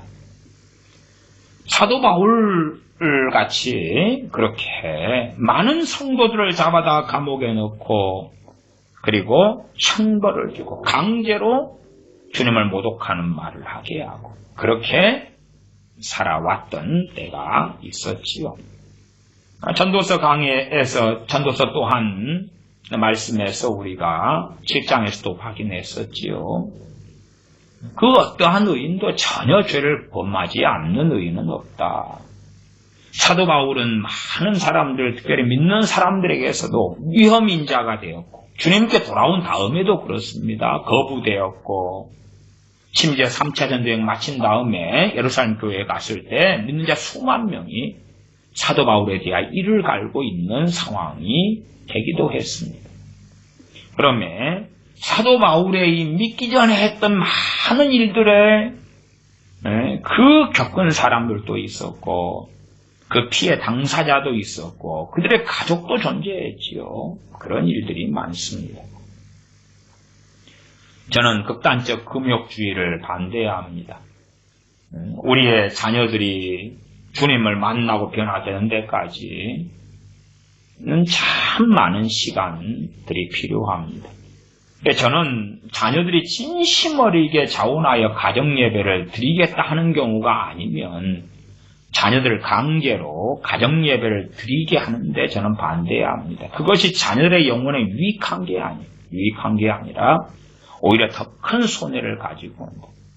가정예배를 강제로 드리고 했을 때에 막 성령 충만을 받고 회개가 터지고 은혜를 받고 그런 일이 벌어지면 저는 무조건 강제적인 가정예배에 찬성합니다. 그러나 그런 일이 없어요.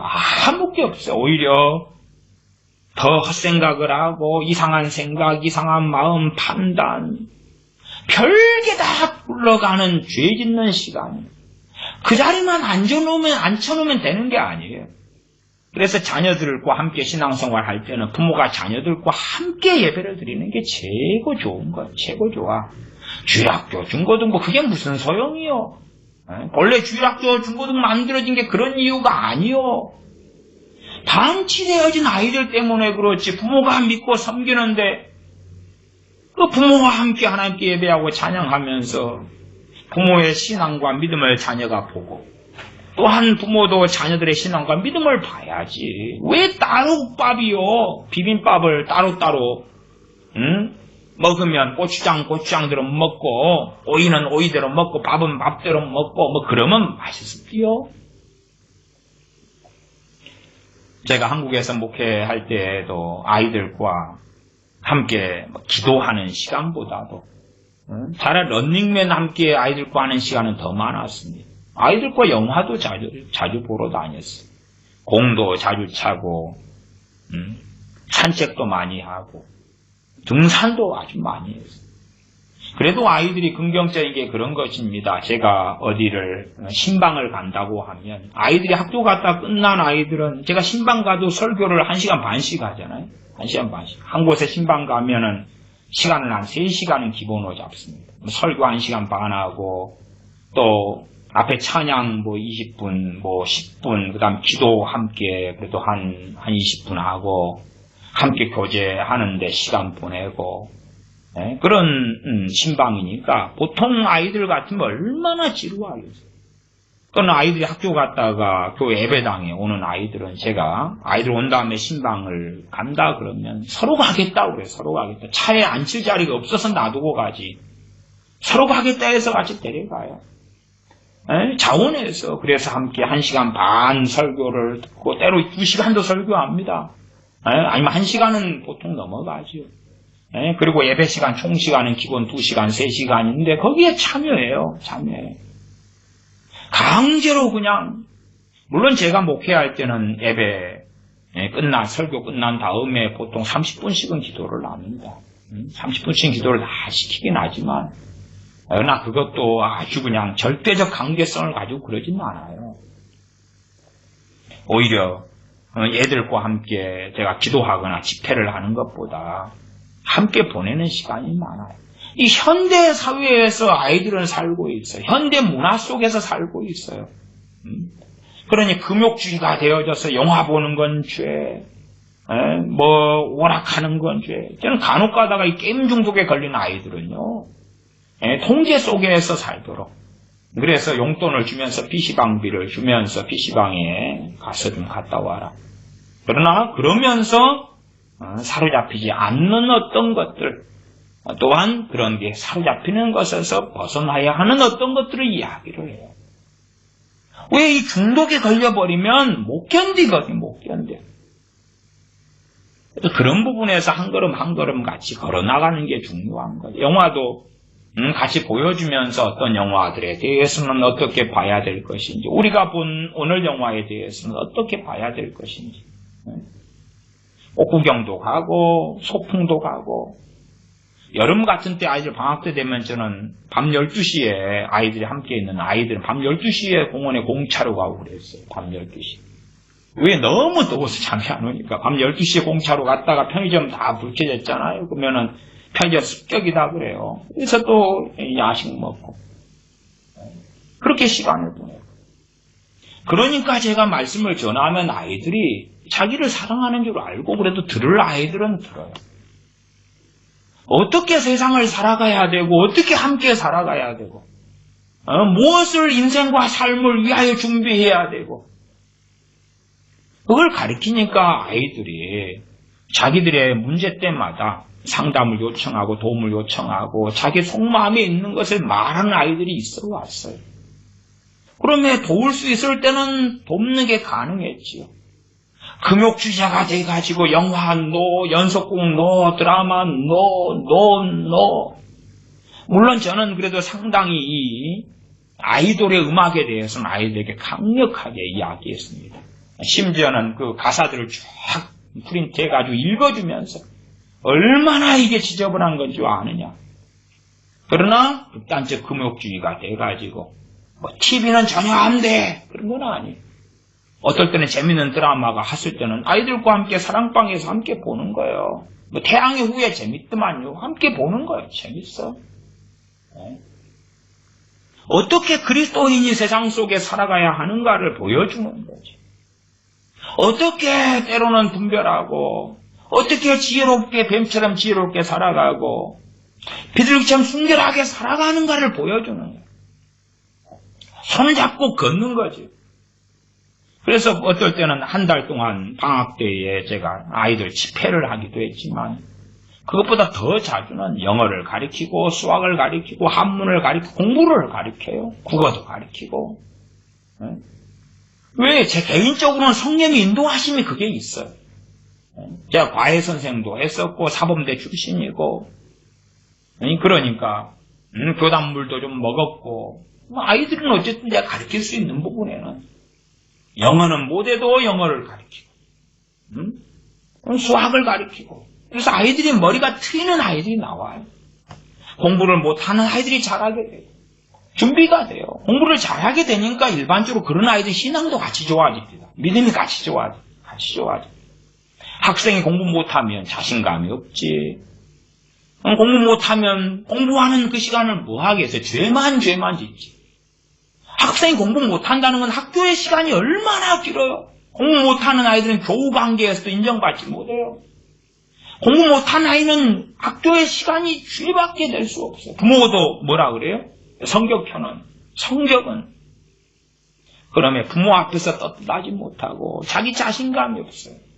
어쨌든 제게 역사하신 성령이 역사하시면 공부 가르칠 수 있을 때 가르치게 해주시는 거예요. 이게 제가 공부 가르치고 때로는 공부 잘하는 아이들 또 공부한 아이들 누구 가리지 않고 떡볶이 사 먹으러 갔다가 호떡 사 먹으러 갔다가 튀김 사 먹으러 갔다가 공원에 갔다가 다시 공부했다가 그리고 아이들 신앙에 대해 상담하고 너는 좀 기도가 필요하겠다. 그리고 이야기하면 아이들이 스스로 알아서 또 기도하고